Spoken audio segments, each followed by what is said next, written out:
میرے دوستو، انہی یادگار اسلاف میں مفکر اسلام حضرت مولانا مفتی محمود نور اللہ مرقدہ کا نام نامی، اس میں گرامی نہ لوں تو شاید میرا عنوان ہی پورا نہ ہو۔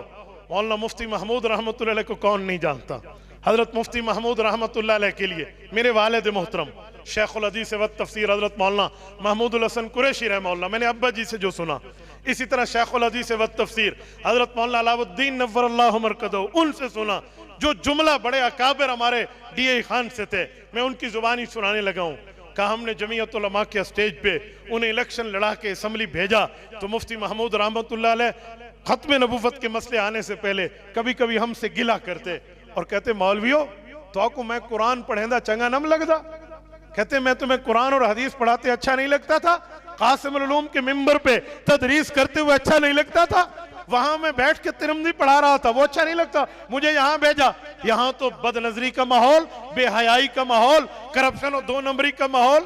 کہتے ہیں پھر اس کے بعد جب ختم نبوت کا مسئلہ زیر بحث ہوا اور پھر امت کی قیادت حضرت مولانا مفتی محمود رحمۃ اللہ علیہ نے کی، جملہ مسالک ان کے ساتھ موجود تھے اور تمام مسالک کے علماء کرام، تمام مسالک کے اکابر کے ساتھ مل کے انہوں نے جو قادیانیت کی منجی ٹھوکی تو حضرت مفتی صاحب دوبارہ ان بزرگوں کو کہا کرتے تھے کہ اللہ کا کرم، اللہ کا شکر، اللہ کا فضل، اللہ کا احسان، اللہ کا امتنان کہ ہر فرعون کے لیے اللہ نے موسیٰ رکھا ہے، تو آج اللہ رب العزت نے قادیانیت کے لیے ہمیں وہاں بھجوایا، ذریعہ آپ لوگ بنے۔ یہ ہمارے بزرگوں کی بات ہے۔ میرے دوستو، اسی طرح ہی تو معاملات میں اپنے بڑوں سے تعاون کیا جاتا ہے، اسی طرح ہی تو آگے چلائے جاتے ہیں معاملہ۔ میرے دوستو، میں ایک جملہ کہتا ہوں، ہمارے بڑوں نے، ہمارے بزرگوں نے علمی میدان میں، سیاسی میدان میں، روحانی میدان میں ہر جگہ خدمات سر انجام دی ہے۔ دنیا نام یاد کرتی ہے امام حاکم رحمہ اللہ، کل حدیثوں کے حافظ، دنیا نام یاد کرتی ہے حافظ ابن حجر اسقلانی، 1,00,000 حدیث کے سندن متنن حافظ، دنیا نام یاد کرتی ہے حافظ بدر الدین عینی رحمہ اللہ، لاکھوں حدیثوں کے حافظ اور عالم۔ یہ ہمارے اکابر میں رب کریم نے ان کا پرتاؤ رکھا ہے۔ میرے اکابر میں بر صغیر کی تحریک، بر صغیر کی تاریخ میں وحید العصر والزمان شخصیت حافظ القرآن والحدیث حضرت مولانا عبداللہ درخواستی رحمہ اللہ، یہ عام بندے کا نام نہیں ہے۔ 1,00,000 حدیث سندن متنن، کیا مطلب؟ پتا ہو میں نے کس استاد سے سنا، اس نے کس استاد سے سنا، اس نے کس سے سنا، اس نے کس سے سنا، جاتے جاتے اس نے کس صحابی سے سنا، اس صحابی نے اللہ کے رسول سے سنا۔ اسے کہتے ہیں سند۔ اور متن، کیا الفاظ سنے، کیا ورڈنگ تھی، کیا الفاظ نبوت تھے، کیا فرمان نبوت تھے، کیا اقوال نبوت تھے، زبان مبارک سے کون سے مبارک الفاظ نکلے تھے، اسے متن کہتے ہیں۔ تو سند اور متن کے ساتھ لاکھوں حدیثوں کا حافظ ہونا مذاق ہے؟ ایک حدیث آج کل لوگ پڑھیں اس کی بھی تقطیع کر لیں اور سند کے ساتھ پڑھ لیں، کتنی بڑی بات۔ حضرت درخواستی کا ملکہ تھا، حضرت درخواستی کا خاصہ تھا، حضرت درخواستی کی صفت تھی۔ کہتے ہیں ایک مرتبہ اہل بدعت میں تھے، کسی نے چیلنج کیا اور کہا جی عبداللہ درخواستی ایسے کہتا ہے، کوئی حدیث کی حافظ نہیں ہے، 2-4 احادیث اس نے یاد کی ہوئی ہیں۔ میرے والد صاحب کو حضرت درخواستی رحمۃ اللہ علیہ سے اجازت تھی۔ حضرت والد مکرم فرماتے ہیں کہ حضرت درخواستی کا جلال دیکھنے والا تھا۔ جب لوگوں نے بات کی نا تو حضرت درخواستی نے جواب دیا، فرمائے لوگوں ان میں سے کہو کہ اپنے بڑے کو لے آئیں، اپنے محدث اور مفسر کو لے آئیں، محدثین کو لے آئیں اپنوں کو، اور میرے ساتھ آ کے بٹھا دیں۔ 3 مہینے طے کرتے ہیں، اب مجھے یاد نہیں ہے 3 یا 6 ماہ کہے تھے، کہ اتنی مدت طے کر لیتے ہیں۔ صبح کی ناشتے کے بعد کا ناشتہ بھی میں کراؤں گا، ان کو بٹھائیں گے ظہر کی نماز تک، اس کے بعد کھانا میں دوں گا، پھر عشاء کی نماز تک بیٹھیں گے، پھر کھانا میں دوں گا، رات کا قیام بھی دوں گا۔ 6 ماہ تک کا ان کے بڑے بیٹھے حدیثوں کی کتابیں لے، عبداللہ درخواستی اللہ کے نبی کا فرمان پڑھے گا، 6 ماہ تک جو پہلے دن پڑھے گا آخر تک وہ حدیث نہیں پڑھے۔ کلاؤ اس جیسا ہے کوئی تم میں؟ الیس منکم رجل الرشید، ہے کوئی بندہ تم میں؟ حل من مبازر، کوئی نکلنے والا ہے جو آئے اور میرے اکابر سے، میرے بڑے سے اس طرح کی بات کرے؟ جی نہیں۔ یادگار اسلاف میں اس طرح ہمارے بزرگوں کا ایک روشن تابناک ماضی ہے۔ میرے دوستو، میں ایک جملہ سمجھانے کے لیے آپ کی خدمت میں عرض کرنے لگا ہوں، ہمارے اکابر نے اس پر جد و جہد فرمائی ہے اور میں ان سب کے بڑوں کی بات کرنے لگا ہوں. شیخ العرب والعجم حضرت مولانا حسین احمد مدنی رحمت اللہ علیہ، نام ہی کافی ہے حضرت مدنی کا. حضرت مدنی رحمت اللہ تعالی علیہ علم اور جرت کے مجموعے کو دیکھنا ہو تو حسین احمد مدنی نظر آئے. مولانا حسین احمد مدنی کوئی مذاق کا آدمی نہیں، کوئی ایسی بات نہیں جس کو عام بندہ بیٹھ کے کہتے. جس نے 18 سال اور روزے رسول پہ بیٹھ کر پیغمبر کی حدیث پڑھا. میں ایک واقعہ سنانے لگا ہوں، اگر آپ یہ برداشت کر پائیں تو کر پائیں، نہیں تو سوانح شیخ الاسلام کھولیں. مولانا محمد افضال نے لکھی ہے، وہ اپنا واقعہ حضرت مدنی کے شاگرد ہیں وہ لکھتے ہیں. حضرت مدنی رحمت اللہ علیہ کو روزہ پاک سے حدیث سناتے ہوئے کیا تعلق تھا؟ فرماتے ہیں ایک شخص رسول اللہ کی حدیث پر اعتراض کرنا شروع ہو گیا. حضرت مدنی رحمت اللہ تعالی علیہ بات فرما رہے ہیں، ارشاد فرما رہے ہیں، پوری تفصیل سے دلائل دے رہے ہیں، تو وہ نہیں مان رہا. تو حضرت مدنی رحمت اللہ علیہ نے 2 منٹ کے لیے آنکھیں بند کی اور سر جھکایا. تو وہی شخص 2 منٹ گزرنے کے بعد اس پہ کپ کپی طاری ہے، وہ معافی مانگتے ہوئے حضرت مدنی کے قریب ہے. استاذ مکرم معاف فرما دیں، غلطی ہو گئی، معاف فرما دیں. حضرت استاد جی نے معاف کر دیا. کلاس ختم ہوئی. مولانا کہتے ہیں ہم اس کے سر ہو گئے. آپ نے پوچھا کیا ہوا؟ تو ابھی تو بڑے آبجیکشن کر رہا تھا، اعتراض کر رہا تھا. وجہ؟ کہا یار یہ میرے استاذ کا تصرف ہے، ان کی کرامت ہے، اللہ کا فضل ہے. کہا کیا ہوا؟ کہا جب ان نے آنکھیں جھکائیں، میں نے جب آنکھیں کھولیں تو میں نے دیکھا روضہ پاک کی دیواریں نہیں ہیں، جالیاں نہیں ہیں، سائڈیں نہیں ہیں. گویا مجھے نظر آیا کہ رسالت مآب علیہ السلام سامنے تشریف فرما ہے اور بڑی محبت سے حضرت مدنی کو دیکھ رہے ہیں. تو مجھے تنبیہ ہو گئی کہ میں غلط کہہ رہا تھا، شیخ الاسلام ٹھیک فرما. یادگار اسلاف میں ہمارے اکابر کا علم اور پھر جرت. کراچی جائیے، خالق دینہ ہال آج بھی کراچی میں موجود ہے. خالق دینہ ہال میں انگریز کی عدالت تھی اور اس نے ہاتھ میں پین لیا ہوا تھا کہ موتک تحت قلمی. مدنی میں کہوں گا hanging to the till death, تمہیں لٹکا دیا جائے گا. میری قلم کے نب میں اتنا طاقت اور اتنا پاور اور اتنی روب ہے. وہ کہہ رہا ہے حضرت مدنی رحمت اللہ علیہ کو موت کی دھمکی دے رہا ہے کہ جی تو نے انگریز کے خلاف فتویٰ دیا ہے کہ اس کی فوج میں داخلہ حرام ہے. تو حضرت مدنی رحمت اللہ علیہ نے ہاتھ اٹھایا اور یوں یہاں سے اپنے سفید کپڑے اور رومال کو نکالا. تو کہا ٹھیک ہے آپ اپنے قلم کو ہلائیے، اگر آپ کے قلم میں اتنی طاقت ہے کہ وہ میری موت لکھ سکتا ہے تو میں بھی دیوبند سے چلا تھا تو اپنا کفن اپنے ساتھ لایا تھا. میرے دوستو ہمارے اکابر کا اس پر کردار ہے. شیخ الہند حضرت مولانا محمود حسن رحمت اللہ علیہ، جن کے لیے علماء دیوبند میں اگر ہم اتنا کہنا کہ حضرت مولانا بس نام ہی کافی ہو جاتا ہے، مولانا دیوبندی پر آگے نام نہیں لینا پڑتا. حضرت شیخ الہند کا اس لفظ سے بھی اشارہ ہو جاتا ہے جس کو مولویوں کو زبان میں کہتے ہیں نا المطلق اذا اطلق یراد به فرد الکامل، کہ جب مطلق کو مطلق ذکر کیا جائے تو فرد کامل مراد ہے. تو دیوبندیت کے فرد کامل مولانا دیوبندی مولانا محمود الحسن ہے. محمود حسن کیا فرماتے حضرت شیخ الہند جب جزیرہ کے واپس آئے، جزیرہ انڈمان کی قید سے واپس آ کر فرمایا کہ میں نے قید میں 2 چیزیں دیکھی ہیں، 2 ہی چیزیں دیکھی ہیں. نمبر 1 ہماری ناکامی کی وجہ یہ ہے ہم اللہ کے قرآن سے دور ہیں. نمبر 2 ہماری ناکامی کی وجہ یہ ہے ہم آپس کے اختلافات کو دشمنیوں میں تبدیل کر دیتے ہیں.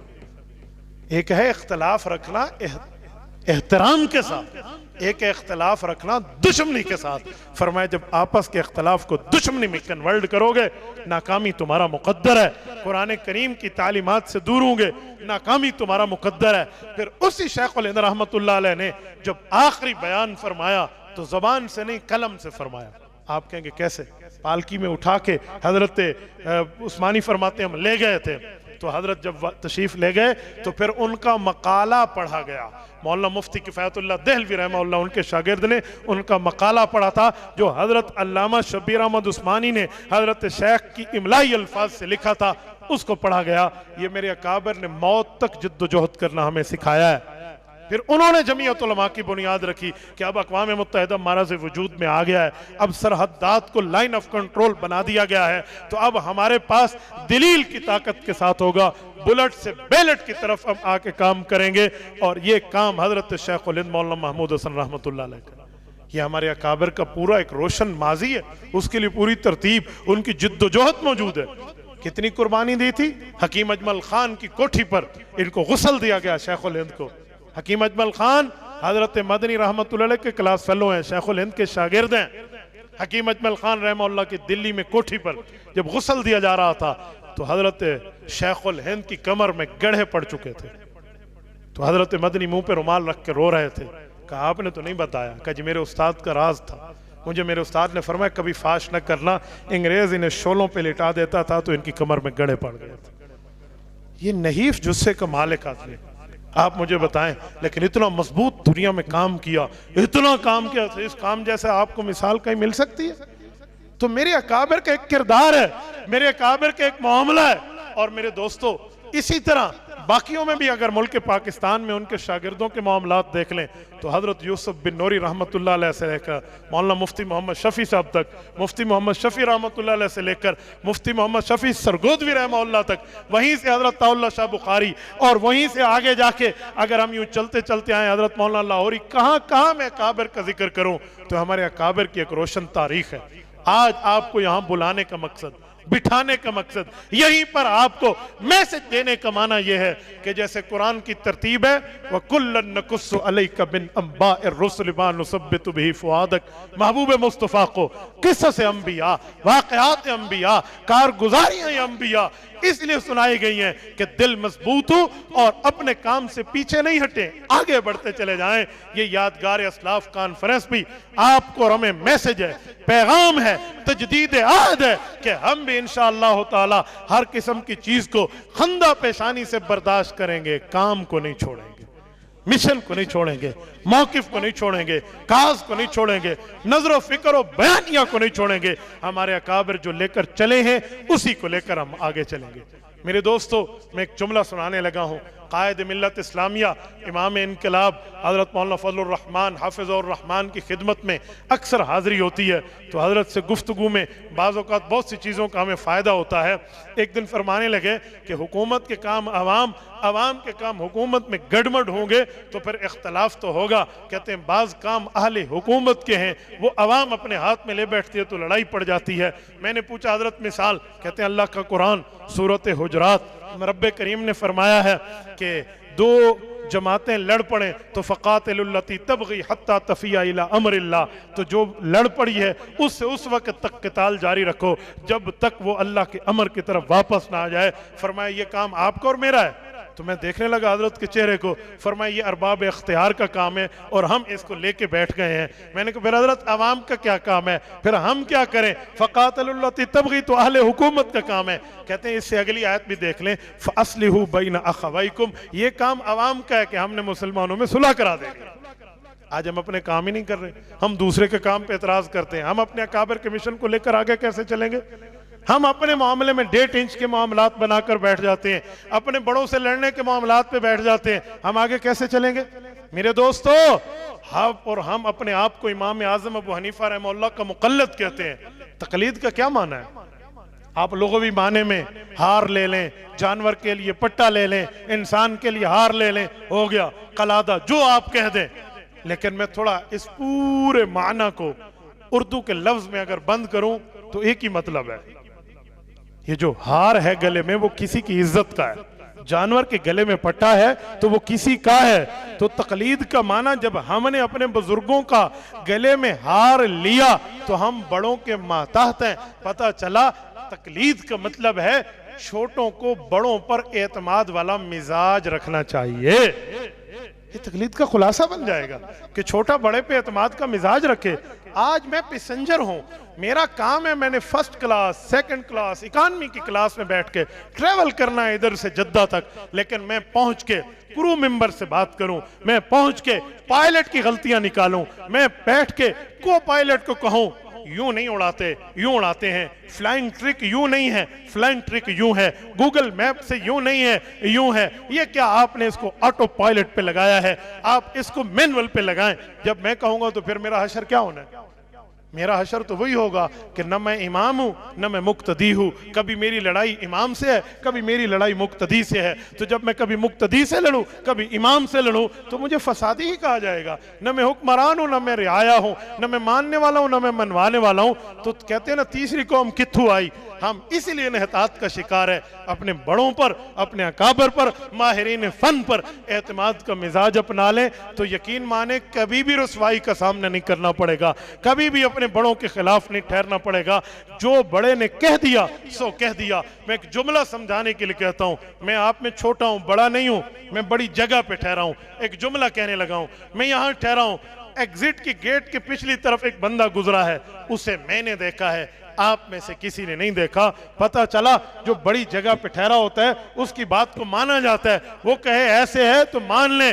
تو آج ہم چھوٹے بڑوں سے لڑ پڑتے ہیں, ایسے کیوں ہوا, ایسے کیوں ہوا, فلاں معاملے میں کیوں ہوا. یہ باتیں چلیں گی تو فتفشلوا فتذهب ريحكم. قرآن سے کہتے ہیں پھر تمہارے سے اختلاف کی وجہ سے تمہارے پاؤں اکھڑ جائیں گے. جب پاؤں اکھڑ جائیں گے آپ دشمن کا مقابلہ کیا کرو گے, آپ کس طرح دشمن کے مقابلے میں پہنچو گے. تو داخلی انتشار ختم کرنے کا طریقہ خارجی انتشار کے مقابلے کا طریقہ یہ ہے کہ اپنے بڑوں پہ اعتماد کا مزاج رکھ لو. یہی یادگار اسلاف کانفرنس کا پیغام ہے. اللہ آپ کو رمے صراط مستقیم عطا فرمائے, دین حنیف پر, دین اسلام پہ عمل کی توفیق عطا فرمائے. اقول قولی ھذا واستغفر اللہ وآخر دعوانا ان الحمد للہ رب العالمین.